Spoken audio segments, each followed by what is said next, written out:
dia, boa tarde, boa noite. Aqui é o professor Caio e a gente começa agora a matéria nova, Primeiro Reinado e Regência.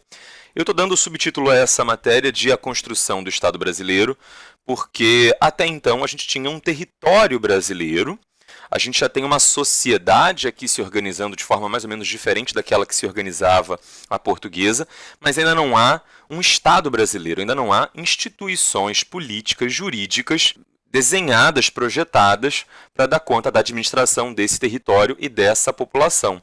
O primeiro movimento concreto na construção desse Estado, na projeção desse Estado autônomo, independente no cenário internacional, vai acontecer no primeiro reinado com Dom Pedro I. Um dos fatos mais importantes que a gente precisa entender antes de fato começar a falar do governo de Dom Pedro I é entender o reconhecimento da independência brasileira. Tá? Eu vou tentar começar por um assunto que é do nosso cotidiano para a gente conseguir entender juntos como é que funciona esse processo de reconhecimento. O que faz alguém ser considerado na nossa sociedade brasileira um adulto? É um marco temporal escolhido aos 18 anos. Quando o sujeito completa 18 anos, quando a pessoa completa 18 anos, ela é considerada, para todos os efeitos, pela lei, em geral, uma adulta. Tá? Quem determinou isso? Será que a gente vai fazer um exame, pessoa por pessoa? Todo mundo que completa 18 anos tem que fazer algum tipo de exame para saber se a pessoa tem maturidade de adulto e, por isso, passa a ser reconhecida como adulto? Não. É um marco temporal automático. Tá? A lei brasileira determina que o indivíduo é adulto aos 18 anos. E a pergunta é, a lei brasileira foi criada por quem? Você vai me responder, por políticos. Sim, sem dúvida. Todos eles adultos. Portanto, o que determina que alguém seja considerado adulto na sociedade brasileira? Uma regra criada por outros adultos. Para você ser parte do mundo dos adultos, você tem que ter sido aceito previamente pelos demais adultos. É mais ou menos assim, de forma muito simplificada e grosseira, que acontece entre países. Para que um país seja considerado livre e independente, não basta que esse país diga eu sou livre e independente. É necessário que a sua independência seja reconhecida pela comunidade internacional. O que é essa comunidade internacional? É o conjunto dos outros países livres e independentes. Então, para que um país seja considerado, para efeitos práticos, independente, é necessário que outros países já reconhecidos como independentes aceitem, reconheçam a independência daquele novo país. No momento que o Brasil adquirir sua independência, está acontecendo mais ou menos a mesma coisa. Para que a gente seja independente, não basta Dom Pedro, às margens de um rio, montado num cavalo, gritar independência ou morte. Isso não é suficiente para que o Brasil seja tido como um país independente para todos os efeitos no mundo. Tá? Era necessário que os outros países nos aceitassem, nos reconhecessem como independentes. Só que a gente está falando de um mundo em que a Europa era o centro, era, enfim, a região dominante. A Europa mandava na metade do planeta. Tá? Então, os europeus eles estabeleceram entre eles uma regra de que um país europeu só aceitaria a independência de uma antiga colônia se previamente, a antiga metrópole também reconhecesse essa independência. Isso quer dizer que a França só aceitaria a independência de uma antiga colônia inglesa se primeiro a Inglaterra reconhecesse a independência dessa colônia. A Espanha só reconhecerá a independência do Brasil se primeiro Portugal reconhecer a independência do Brasil.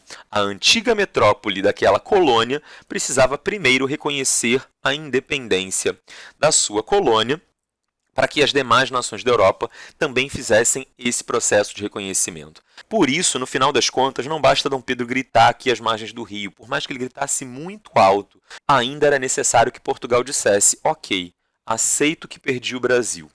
Aceito que o Brasil não é mais meu território. Aceito a independência do Brasil. E é por isso que foi necessário para o Brasil ter uma luta, ter uma guerra de independência contra Portugal. Teve conflito assim que Dom Pedro faz a proclamação dessa independência. Tem conflito, lutas que vão acontecer lá na Cisplatina, lá no norte, no nordeste. E o Brasil, de fato, obteve condições práticas, concretas e materiais de independência. Não foi só boa vontade de Portugal para aceitar que a gente era livre. É porque Portugal já não conseguia mais mesmo nos controlar. Eles até tentaram, mas não conseguiram manter o controle sobre nós. Dom Pedro I e as suas forças conseguiram expulsar as tropas portuguesas daqui, e aí sim, quando isso tinha sido alcançado, começa um processo de negociação entre Brasil e Portugal. E Portugal vai dizer: ok, Brasil, eu aceito sua independência com uma condição, que as dívidas que eu, Portugal, tenho com a Inglaterra passem a ser suas. Você, Brasil, agora é que tem dívidas. Eu, Portugal, vou sair livre, leve e solto, zerado nas minhas contas, sem dever nada para a Inglaterra. Por que Portugal devia dinheiro para a Inglaterra? Isso é uma questão que vem de muito tempo. Isso aí vem pelo menos desde o Tratado de Methuen, Tratado de Panos e Vinhos, quando Portugal passa a ter um déficit na sua balança comercial em relação à Inglaterra. E essas dívidas só se aprofundaram ao longo do século XVIII.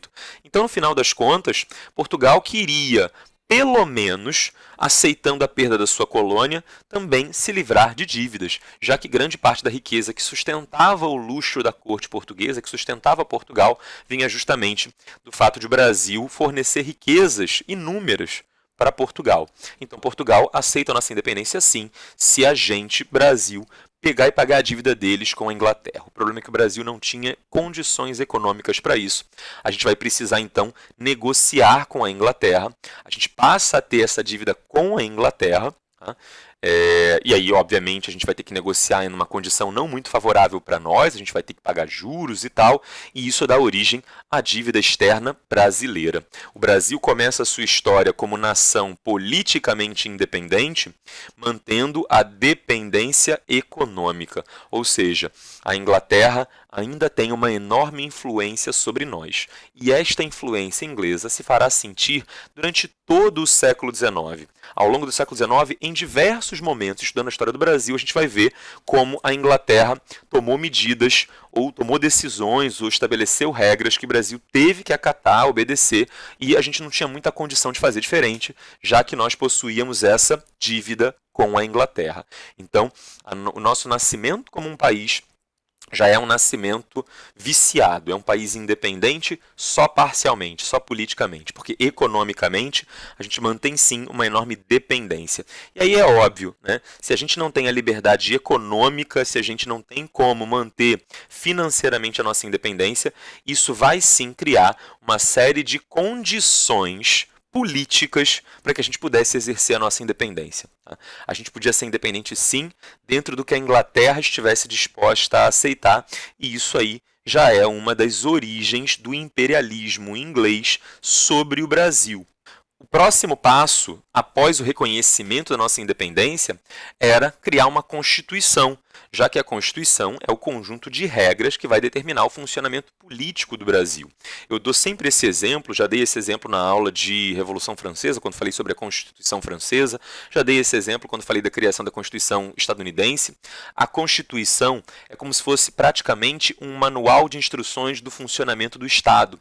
Você quer saber como um Estado funciona? Como é que alguém assume o poder naquele Estado? Se é por meio do voto ou se é hereditariamente? Se esse poder é temporário ou vitalício? Se esse poder é amplo ou pequeno?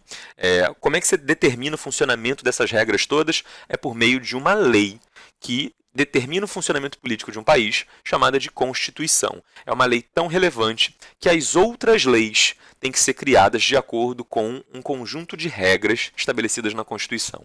A Constituição diz quem manda, como manda, o quanto manda, e a Constituição também diz como esse mando é exercido. Tá? Ou seja, como são criadas as leis, como são criadas as regras e como funciona uma nação.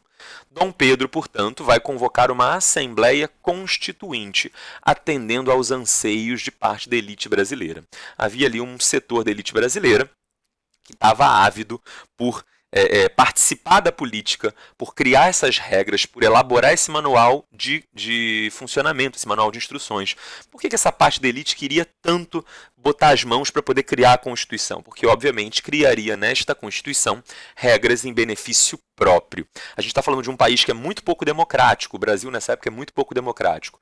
Então, quem deseja mesmo participar da criação dessa Constituição é porque espera tirar algum tipo de vantagem, de favorecimento dessa Constituição que está para ser criada. Dom Pedro convoca a Assembleia Constituinte, que começa a se reunir e elaborar a Constituição em 1823, e quando inaugura os trabalhos detalhes dessa constituinte. O que é uma constituinte? Tá? São políticos eleitos em diversas regiões do Brasil. É um político eleito no Maranhão, outro no Rio de Janeiro, outro em São Paulo, outro em Minas, outro na Bahia, outro no Amazonas, enfim, uma série de políticos eleitos Brasil afora com o objetivo de elaborar essa Constituição. São pessoas que lançam as suas candidaturas e falam para o povo vote em mim. E aí, quando a gente fala povo, quem é o povo que vota? A gente vai falar disso daqui a pouco. Não é todo mundo, literalmente, do povo que vota, mas esse político vai dizer, olha, povo que tem o direito de votar, vote em mim para elaborar uma Constituição em seu nome. Aí os políticos eleitos, com a maioria dos votos, vêm até a capital, sentam juntos, se reúnem e começam a discutir. Olha, seria uma boa ideia criar tal regra. Não, mas essa regra vai dar tal problema. Talvez fosse melhor criar regras de outro jeito.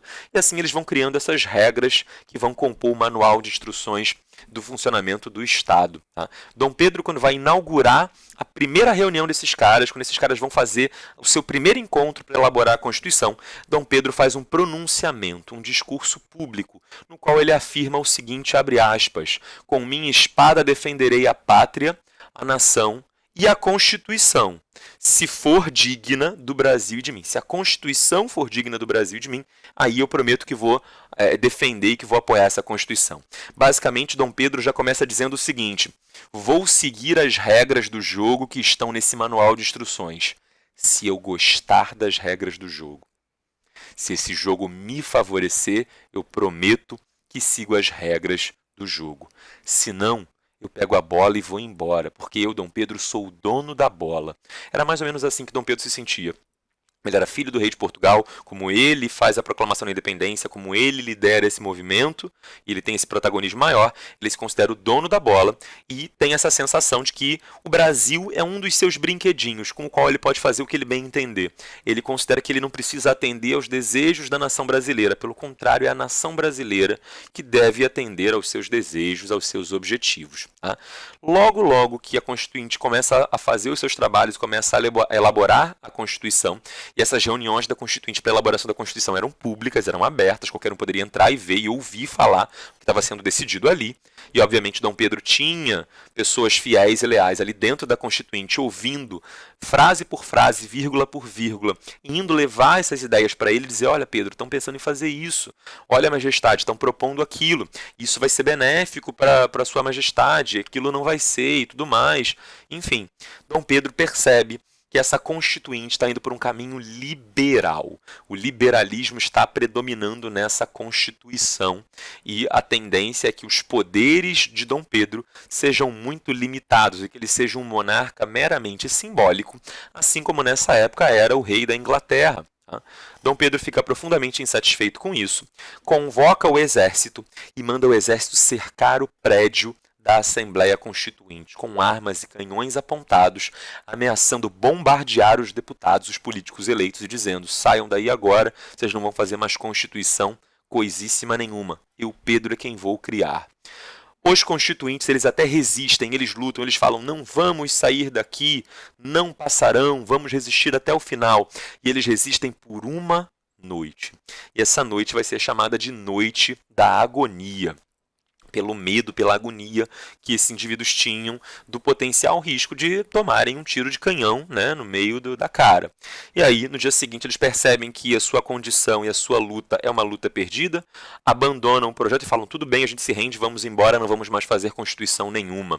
E aí Dom Pedro fala, muito bem, agora eu, Pedro I, é que criarei a Constituição do Brasil. E aí vamos lá, por que Dom Pedro cria a Constituição e como ele cria a Constituição?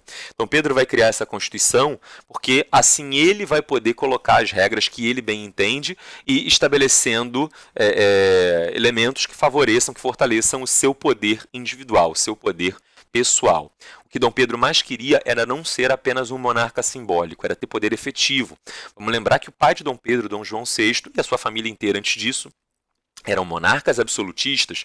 Vamos lembrar que neste momento, tá, pós-1815, o absolutismo e o antigo regime estão mais fortes no mundo. A Revolução Francesa perdeu, Napoleão perdeu, as potências do antigo regime voltaram ao poder, o absolutismo está sendo restaurado no mundo inteiro. Logo, nada mais natural que Dom Pedro aproveitar a vibe desse momento, o clima desse momento, e falar, bom, se todos os monarcas mundo afora aí estão ampliando os seus poderes, eu, Pedro, também farei o mesmo. Dom Pedro aproveita, então, e em 1824 ele cria uma Constituição. Existem duas formas para se criar uma Constituição. Uma Constituição pode ser criada por outorga ou por promulgação. O que é uma Constituição criada por promulgação? É uma Constituição criada de forma democrática. Se os deputados constituintes tivessem levado os seus trabalhos até o final, se eles tivessem ido até o último dia e colocado ponto final na Constituição e dito, pronto, está pronta a Constituição que criamos a partir do mandato popular, o povo nos escolheu e nós fomos lá e criamos uma Constituição. A gente teria dito que essa Constituição foi promulgada. A Constituição promulgada é aquela que é criada de forma mais ou menos democrática, por meio da consulta à vontade do povo, que elege os representantes que vão elaborar a Constituição. Já a Constituição de 1824 no Brasil, ela não foi criada por promulgação, ela foi criada por outorga. O que é uma Constituição criada por outorga? É aquela na qual um indivíduo ou um pequeno grupo de indivíduos que tem muito poder e que tem muita autoridade impõem o seu domínio sem que o povo tenha capacidade de dizer se concorda ou se não concorda. Dom Pedro, ele fecha a Constituinte na noite da agonia e fala, eu criarei a Constituição sozinho, da minha cabeça. Obviamente não era sozinho, porque Dom Pedro não tinha conhecimento jurídico tão grande, né? Ele tinha o poder político, mas ele não tinha conhecimento jurídico, ele não era um advogado formado. Nem precisava ser, na verdade, né? Pelo cargo que ele exercia, enfim, ele já tinha a profissão dele garantida, não precisava estudar. Embora, normalmente, esses monarcas eles sejam preparados com algumas noções, alguns rudimentos jurídicos, políticos, diplomáticos que são necessários para o exercício do seu poder. O que Dom Pedro faz, na verdade, é convocar uma série de juristas famosos, importantes da época, que são leais ao seu comando, e ele fala assim, olha, eu quero que vocês criem uma Constituição na qual eu mande em tudo. Deem o jeito de vocês, criem as regras que vocês bem entenderem. Eu quero que no final, quando a Constituição estiver pronta, eu, Pedro, mande em tudo, em todos, eu tenha todo o poder do mundo nas minhas mãos. E é isso que os assessores jurídicos de Dom Pedro vão fazer. Vão elaborar um documento super complexo, cheio de regras e características, e, no final das contas, resumindo muito bem essas características e regras todas, o que essa Constituição criada em 1824 vai dizer é, Dom Pedro manda em tudo, Dom Pedro manda em todos, ninguém pode reclamar, ninguém tem como se opor a ele. No final das contas, as constituições em tese eram documentos para limitar o poder absoluto do monarca. No caso da Constituição de 1824, foi um documento que fortaleceu o poder absoluto de Dom Pedro. Por quê? Porque foi o próprio Dom Pedro quem criou. E aí, óbvio, isso é um princípio que vem desde Montesquieu e antes. Quem tem poder, usa o poder em benefício próprio. O poder corrompe, o poder absoluto corrompe absolutamente. Outra característica importante, Dom Pedro vai criar como forma de governo a monarquia. E se você parar para olhar, isso era muito peculiar dentro do cenário latino-americano, dentro do cenário americano como um todo, né, o continente americano como um todo. Teve um outro país que virou uma monarquia, que foi o México, e mesmo assim o México virou uma monarquia por um curtíssimo lapso de tempo. Tá? Que foi ali o plano de Iguala e tal, e o Agustín de Iturbide, ele vai se proclamar imperador do México. Tá? Mas vai ficar pouquíssimo tempo, vai ter que enfrentar revoltas, vai perder o poder e o México vai passar a ser uma monarquia. Então a gente pode dizer, com um razoável grau de correção, de certeza, que no continente americano a forma republicana foi dominante. Teve um país que adotou a forma monárquica de governo de forma contínua, de forma permanente, de forma significativa. Esse país, que foi uma monarquia por tempo bastante, foi o Brasil. O Brasil foi o primeiro e único. Tá? O restante do continente americano teve breves experiências monárquicas, mas em geral predominou a república. E aí, quando se falava de república, esse modelo republicano ele estava presente aqui no Brasil também nos debates políticos da época. Tinha grupo de liberais aqui no Brasil, né, mais radicais, que diziam que o Brasil deveria virar uma república. Tá? E quando esses liberais radicais falavam isso, né, queremos virar uma república no Brasil, a gente sabe que teve aqui no Brasil a Conjuração Baiana, Mineira, a Revolução Pernambucana de 1817, todos os movimentos republicanos. Então, essa possibilidade de o Brasil virar uma república, ela existia, ela estava dada nesse momento da independência. Por que não viramos uma república? Dois motivos. Um muito fácil de entender, muito óbvio e menos importante. E um muito importante, mas um pouco mais sutil, delicado e difícil de entender. Por que o Brasil virou uma monarquia e nenhum outro país da América virou monarquia também? Porque o Brasil era o único lugar em que havia um descendente da família real, do país governante, que tinha legitimidade suficiente para dizer, olha, eu quero ser rei. Ninguém da família real espanhola estava nas colônias espanholas. Ninguém da família real inglesa estava nas 13 colônias e poderia dizer, eu quero ser rei. Então, você vai fazer o quê? Você vai pegar um padeiro, um leiteiro, o carteiro da esquina e botar para ser rei? A população não ia aceitar, não existia legitimidade política para isso. Então, esse é o primeiro motivo. Havia a legitimidade nas mãos de Dom Pedro para ele poder dizer, eu tenho capacidade de ser rei, eu tenho sangue real, eu tenho isso correndo nas minhas veias, mas ninguém na América tem. Dos Estados Unidos, do Canadá, até a Argentina e o Chile, ninguém tem. Só eu, Dom Pedro, tenho. Tá? Por isso que, por exemplo, no México, a monarquia vai ser tão contestada, porque o Agustín de Iturbide era considerado um sujeito que apenas deu um golpe e se apropriou do poder.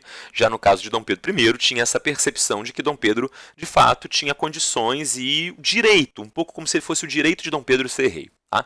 Esse é o primeiro motivo. O segundo motivo, que é muito mais importante que esse, é que quando aqui no Brasil se debatia política, quando alguém falava república, que tal república? Tá? As pessoas pensavam em dois possíveis caminhos para o Brasil virar uma república. O primeiro caminho era o caminho dos Estados Unidos. O Brasil pode virar uma república, como os Estados Unidos da América. E assim como os Estados Unidos da América se tornaram uma república grande, poderosa, rica, próspera, quem sabe o Brasil também não consegue virar uma república grande, rica e próspera. Tá? O outro caminho disponível era a América Espanhola. Quando o Brasil olhava para repúblicas vizinhas a nós, a outra imagem, além dos Estados Unidos da América, eram as antigas colônias espanholas. Era a Argentina, o Chile, o México, a América Central, Venezuela, Equador, Colômbia, Panamá, essa gente toda. E olha que situação. Essas regiões todas da América Espanhola estavam vivenciando guerras civis, conflitos internos, disputas locais por poder, caudilhos brigando com caudilhos para ver quem seria o legítimo governante do país, e o resultado dessas brigas de caudilhos era que o país às vezes quebrava em dois. Em vez do caudilho A aceitar o poder do caudilho B, ou o caudilho B aceitar o poder do caudilho A, eles dividiam o país no meio e cada caudilho mandava do seu lado. Isso aconteceu na América Espanhola. E existia o medo de que algo semelhante pudesse acontecer no Brasil. O Brasil teve movimentos separatistas, emancipacionistas. A Conjuração Mineira queria separar Minas do restante do Brasil. A Baiana queria separar a Bahia. A Pernambucana queria separar o Nordeste. Então essa tendência de criar vários países separados dentro do Brasil, ela existia. Essa possibilidade estava dada. E existia o medo de que, virando uma república, o Brasil poderia passar por guerras civis. E qual era o perigo de uma guerra civil? O perigo é que, se o caudilho aqui do Rio de Janeiro estivesse brigando com o caudilho de São Paulo, ou seja, se um cara da elite do Rio estivesse brigando com um cara da elite de São Paulo, eles estivessem brigando entre si e separassem o território no meio e começassem a guerrear um com o outro, o medo é que os escravos, as pessoas escravizadas nessas regiões poderiam aproveitar a chance, a brecha, a oportunidade e tomar o poder elas mesmas. Ou seja, o medo de que uma guerra civil no Brasil poderia provocar o risco do haitianismo. Falamos sobre haitianismo lá na primeira videoaula sobre o processo de independência da América Latina. Volta lá na primeira videoaula da América Latina que você vai saber o que é haitianismo. O medo de que o haitianismo pudesse acontecer aqui no Brasil foi uma coisa que assustou muita gente. Teve muito republicano brasileiro que falou, talvez seja uma boa ideia não mexer com esse negócio de república, deixa quieto. É melhor aceitar um sistema monárquico. Eu que sou republicano, prefiro aceitar um sistema monárquico, porque pelo menos com isso eu tenho uma certeza maior, uma garantia maior de que vai haver uma centralização, uma unidade do território, de que esse território não vai se dividir. E, portanto, se ele não se dividir, não tem guerra civil. E se não tiver guerra civil, os escravos não vão ter chance de tomar o poder. E aí não vai haver uma chacina de pessoas brancas sendo mortas por pessoas escravizadas. Tá? Então, o medo do haitianismo foi um fator muito relevante, muito fundamental para que grande parte das elites brasileiras aceitassem Dom Pedro, aceitassem a legitimidade de Dom Pedro, porque acreditavam que Dom Pedro teria condições de manter uma política centralizada, manter o Brasil como um país inteiro, sem fragmentações do território. De fato, tivemos várias tentativas de fragmentação do território. Mas a existência de um regime monárquico aqui foi o que preservou a nossa integridade, a nossa unidade territorial. Talvez a América Espanhola, por exemplo, tivesse países maiores, menos países e países maiores, se tivessem adotado monarquias. O problema é que lá na América Espanhola não existiam políticos com legitimidade para implantar monarquias. Aqui no Brasil existia isso. Tá? Existe aqui, então, a possibilidade de que se o Brasil tivesse virado uma república nesse momento, logo após a independência, o território brasileiro teria se fragmentado, teria se quebrado. E aí a gente teria, lá o sul do Brasil seria o Brasil do Sul, aqui Rio e São Paulo seriam outro país, o centro-oeste seria outro país, o norte seria outro país, o nordeste seria outro país, talvez a gente tivesse vários países no nordeste, vários países no norte, no sul, no centro-oeste. Sabe lá, as possibilidades são infinitas. Tá? Não tem como a gente saber.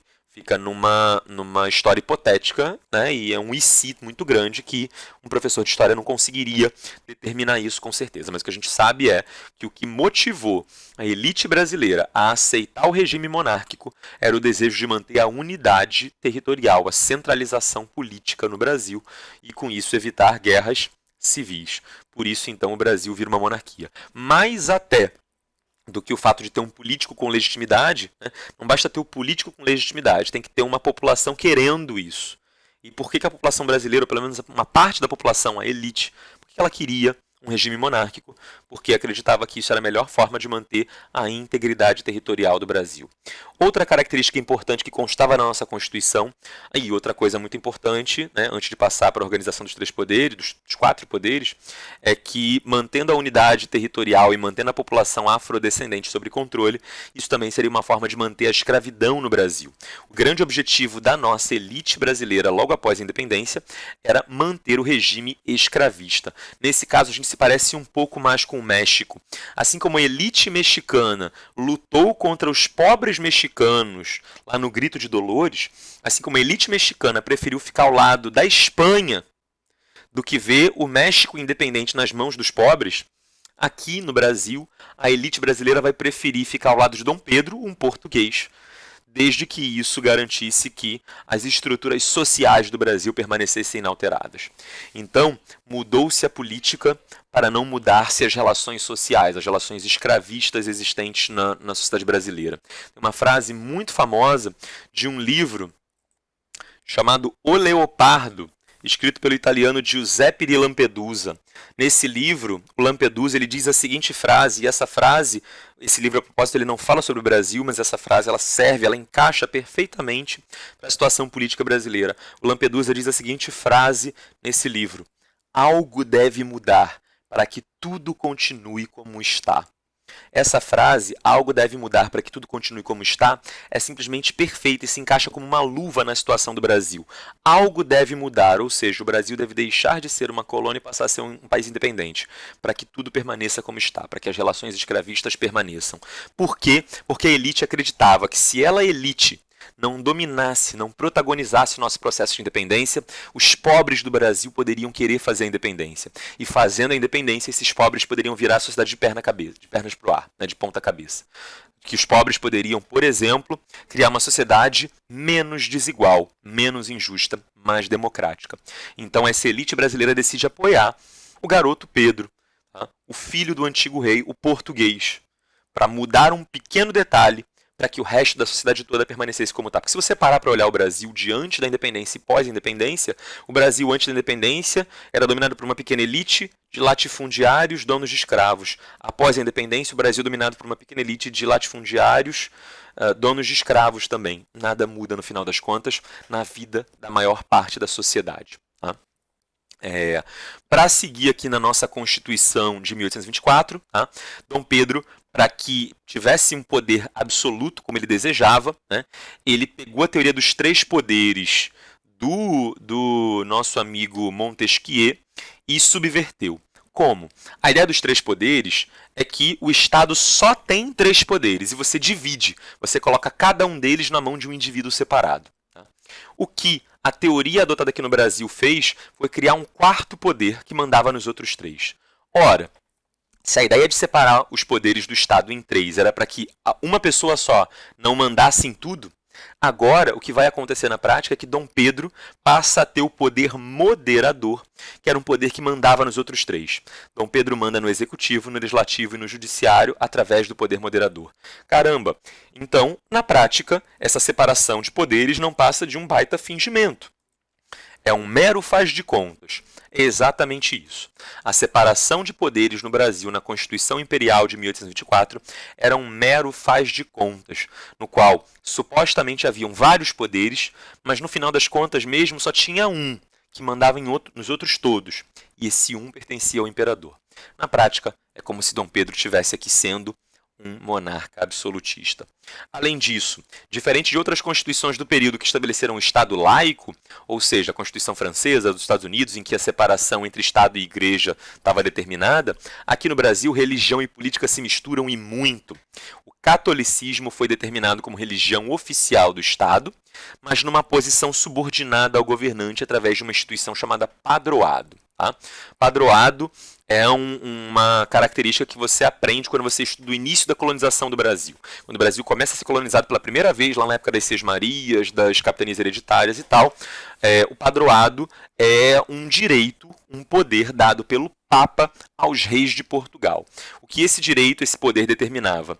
Que na hora de escolher um eclesiástico para um cargo religioso, ou seja, na hora de escolher um bispo para ocupar uma diocese, ou um arcebispo, ou um cardeal, ou um padre mesmo para uma simples paróquia, quem fazia isso não era o Papa, não era a estrutura hierárquica da igreja, era o governo.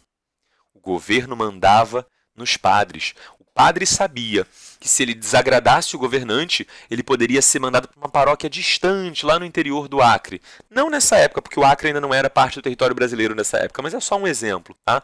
Um pároco, né, um padre, aquele que desagradasse Dom Pedro, ele poderia ser mandado para o interior do interior de Mato Grosso. Uma região triste, distante, chata, sem nada para fazer. Mas se ele agradasse Dom Pedro, ele poderia ficar aqui no Rio de Janeiro. Quem sabe se ele agradasse mais ainda Dom Pedro, ele pudesse subir de padre para bispo, para arcebispo, para cardeal, para seja lá o que fosse. Né? Então a ideia aqui é que o clero católico no Brasil tinha tal obediência ao governo que é como se o clero no Brasil fosse formado por funcionários públicos. É como se o clero fosse funcionário do governo. E aí é óbvio que esses padres vão usar o seu sermão ali no púlpito, né, toda a missa de domingo, na hora do sermão, o padre vai começar a falar bem de Dom Pedro, vai começar a puxar o saco de Dom Pedro, vai começar a elogiar Dom Pedro. É a Igreja Católica usando seu poder ideológico nessa época, sua influência psicológica sobre a sociedade, para que todo mundo quisesse aceitar o poder de Dom Pedro e quisesse obedecer a Dom Pedro. Isso faz com que Dom Pedro tenha um poder ainda maior, não só um poder político, mas também um poder religioso quase. Tá? Por último, o sistema eleitoral brasileiro era um sistema eleitoral também bem curioso. Algumas características aqui eram muito similares, por exemplo, àquelas criadas, estabelecidas na Constituição dos Estados Unidos ou mesmo na Constituição francesa, da época da Revolução Francesa, ou da Constituição Napoleônica, enfim. A primeira característica é a característica do voto indireto. Tá? Eu recomendo fortemente que você veja os vídeos sobre independência dos Estados Unidos, tá? E a Constituição dos Estados Unidos. Lá eu explico o que é voto indireto. Eu não vou falar sobre isso aqui de novo, porque a gente tomaria um enorme tempo aqui para uma coisa que já está explicada e que, felizmente, ficou gravada. Então eu recomendo que você volte à Constituição dos Estados Unidos para entender como é que funciona o voto indireto. O que eu preciso que você entenda na prática é que o voto indireto é uma forma de afastar o povo da possibilidade de participar da política. O povo está cada vez mais distante da tomada de decisões efetiva e importante. Tá? Além disso, o voto era aberto. O contrário de voto aberto, antes que você chute, não é voto fechado. O contrário de voto aberto é voto secreto. É aquele voto no qual o eleitor vota sem que ninguém saiba o seu voto. Portanto, se o voto secreto é aquele no qual ninguém sabe o voto do eleitor, o voto aberto é aquele no qual todo mundo dentro da sessão eleitoral, sabem quem o eleitor está votando. O eleitor chegava para votar e dizia: quero votar no Chiquinho, no Zequinha, no Pedrinho. Você vai me perguntar: Caio, mas as pessoas votavam? Não era uma monarquia hereditária? Dom Pedro já não estava lá governando? Bom, as pessoas votavam para o poder legislativo, por exemplo. Não votavam certamente para o executivo, porque o executivo era formado por Dom Pedro, esse era o executivo nacional, e Dom Pedro nomeava os governantes de províncias, que eram chamados presidentes de províncias. O que hoje no Brasil é chamado de governador do estado, naquela época era presidente de província. Tá? Então você tinha o presidente da província do Rio de Janeiro, o presidente da província de São Paulo, o presidente da província da Bahia, nomeados por Dom Pedro. Tá? E Dom Pedro era o executivo nacional e esses sujeitos eram os executivos locais. Mas ainda assim, havia legislativo. Tá? Existe o Legislativo Nacional, que era a Câmara de Deputados, e o Senado. Tá? Esses cargos eram eletivos e eleitos por meio de voto indireto e aberto. Tá? O fato do voto ser aberto significava que o eleitor ele tinha que falar em voz alta o seu voto publicamente, e isso criava constrangimentos, por exemplo, numa região pobre do interior, em que um figurão, um fazendeiro, um sujeito muito rico, poderoso e importante estava concorrendo a um cargo. Esse sujeito poderia contratar capangas armados e violentos para intimidar e ameaçar eleitores que não quisessem votar nele. Tá? E isso tinha, lá na época, o nome de eleições do cacete. Tá? Eu sei que parece um palavrão, mas eu juro que não é. Cacete aqui tem o sentido, por exemplo, de cacetada ou cacetete. Quando você vê as videocacetadas, é alguém tomando uma pancada lá no Domingão do Faustão. Ou então quando você vê um policial com seu cacetete, é uma arma que ele usa para dar uma pancada em alguém. Então cacete aqui tem a ver com pancada, com agressão física.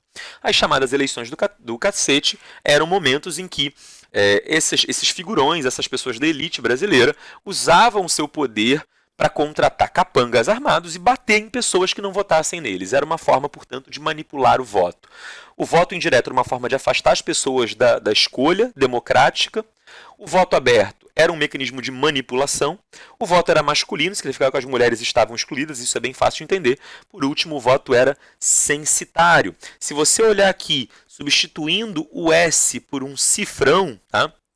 Se em vez de censitário como estava escrito, você entender censitário assim, e obviamente a palavra... Nenhuma palavra na língua portuguesa se escreve com cifrão, mas por que eu sempre escrevo a palavra censitário com cifrão? Que é para você já entender do que se trata. Você pensou em cifrão, você pensou em dinheiro. Será que você tem que pagar para votar? Não, mas você tem que ser rico para votar. Pobre não votava, segundo a Constituição Imperial de 1824. Tá? Então existiam níveis para a votação. Tá? Como o voto ainda por cima era indireto, né, você tinha lá o eleitor de primeiro nível que votava nos eleitores de segundo nível. E esses eleitores de segundo nível é que votavam nos deputados e senadores. E você tinha um escalonamento financeiro, ou seja, para ser eleitor de primeiro nível você tem que ter tantos mil-réis de renda anual. Para você ser eleitor de segundo nível, você tem que ter tantos mil-réis de renda anual. Para você ser candidato a senador ou deputado, você tem que ter uma outra tal renda de tantos mil-réis anuais. Tá? Não importa muito os valores, o que importa aqui é o seguinte: você tem uma série de mecanismos cujo objetivo é o mesmo. Fazer com que pobre não participe, fazer com que pessoas humildes não entendam, que fiquem longe, distantes, que não possam de fato escolher aquilo que querem. Se você voltar lá atrás, na última videoaula de independência, quando eu explico que aquele agricultorzinho humilde, no canto do quadro da independência, aquele quadro em que Dom Pedro está lá heróico, montado no cavalo, gritando independência ou morte, em que tudo naquele quadro é falso, né? Aquele agricultorzinho no canto esquerdo do quadro, olhando sem entender o que está acontecendo, ele é uma boa metáfora involuntária para representar o povo brasileiro. Ele demonstra como o povo brasileiro não só não entendia, como não tinha nenhum controle. Não entendia e não tinha nenhum controle porque o próprio sistema político do Brasil foi montado e elaborado para que o povo de fato não entendesse e não tivesse controle sobre o que estava acontecendo. Tem aqui uma charge muito ilustrativa. É como se fosse uma moça supostamente entrevistando Dom Pedro e ela pergunta a Dom Pedro: quais são os limites dos seus poderes? E Dom Pedro responde: Deus. Talvez. Ou seja, é como se o poder de Dom Pedro fosse praticamente ilimitado, graças ao poder moderador, e o povo com pouca ou nenhuma influência concreta sobre o nosso processo político decisório. tem aqui uma questãozinha para a gente falar sobre o sistema eleitoral e a Constituição de 1824, e nessa questãozinha aqui, por acaso, aparece os níveis de renda que cada eleitor precisa ter. O eleitor de paróquia, o eleitor de primeiro nível, que precisa ter 100 mil réis de renda anual, o eleitor de província, que tem que ganhar 200 mil réis ao ano, o senador, que tinha que ganhar no mínimo 800 mil réis para se candidatar, e o deputado, que tinha que ganhar no mínimo 400 mil réis para se candidatar. Ou seja, se você for muito, muito pobre mesmo, você não só não se elege, como nem vota. Era um sistema completamente antidemocrático. Questão da UERN, Universidade do Estado do Rio Grande do Norte, de 2015, que diz o seguinte: observe o quadro. A partir da análise do quadro e tendo em vista o contexto do Brasil no primeiro império, ou seja, o primeiro momento em que o Brasil é governado ali por Dom Pedro, é possível classificar o voto naquele período como censitário? Verdade. Amplo? Não. Amplo não, o voto era bem limitado. Está errado já essa primeira aqui. Letra B, o voto era universal, ou seja, vota todo mundo. Vota mulher? Não, claro que não vota. Vota pobre? Também claro que não. Então está fora a letra B. O voto na letra C era censitário? Sim, era censitário. Masculino? Sim, era masculino. Indireto? Sim, indireto. E em 2 graus, ou seja, o eleitor de paróquia e o eleitor de província, esses 2 níveis? Sim, tudo aqui é verdadeiro. Letra D de dado, fala de novo em voto universal, com pobre participando. Não, isso está errado. Então, de fato, a letra C é a nossa melhor resposta. Vamos ver se esse é o gabarito oficial da UERN. E sim, de fato, esse é o gabarito da UERN, tá bom? Esse sinal me diz que a nossa aula está chegando ao fim. Por hoje é só. Fiquem bem e, se tiverem dúvidas, mandem. E não deixem de lavar muito bem as suas mãos.